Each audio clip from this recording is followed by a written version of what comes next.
الخمسة هؤلاء إذا غسلوا واحد من الخمسة هذول ظهرت عليهم علامات حسن المنظر فليبلغني. هذول الخمسة أجمع علماءنا على 3: أن لا تظهر عليهم علامات حسن الخاتمة أو حسن المنظر. إيش هي يا شيخ؟ إيش هي يا شيخ؟ وأعطينا الدليل. إيش هو الدليل؟ نعم، أول علامة المؤخر الصلاة عن وقتها وليس تاركها بالكلية. المؤخر الصلاة عن وقتها وليس تاركها بالكلية لا تظهر عليه علامات حسن المنظر أثناء الغسيل، والدليل عندي بالصور.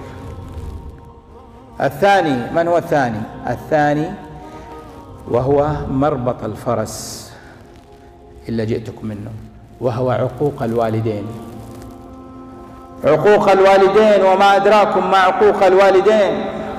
أكثر زبائني يا شيخ، أنت عندك سوبر ماركت؟ نعم عندي سوبر ماركت أموات. أكثر زبائني من العاقين لوالديهم، وأسمعكم الآن من كان قلبه حجر أخليه يخرج من هنا هو يبكي. إيش هي الثالثة يا شيخ؟ الثالثة المتعاطي للمخدرات. إيش هي المخدرات يا شيخ؟ أنا ما أعرف المخدرات. هل هو الكوكايين؟ هل هو الهيروين؟ الحشيش؟ القات؟ الحبوب؟ المندركس؟ لا، أقوى منهم كلهم، وهي للأسف موجودة في جيب بعض الإخوة الموجودين معنا في المسجد إلا من رحم الله، وهو الدخان.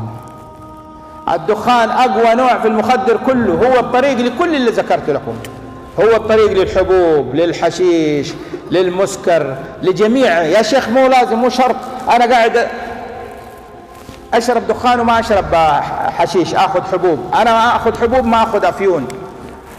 كلها تنصب في المخدرات، ثم يأتوا بك إلى مغسل الموتى وتشوف أشكالهم بعد كده، شوف كيف شكل متعاطي المخدرات. هذه الثلاثة اللي أجمعوا فيها علماءنا. الرابعة والخامسة تجي يعني حالات نادرة. الرابعة وهو مؤذي الجيران، جاره اللي يؤذي جاره لا تظهر عليه. والخامسة اللي هو قاطع الرحم، عمك خاصمك والله أقطعه بالشهور سنة حتى السلام ما أرد عليه. والله أمس واحد يقول لي وأنا خارج من كلمة، يقول لي يا شيخ تكفى، تعال كلم أخويا ابن أمي وأبويا من بطن واحدة، حارم حتى أولاده عن عمهم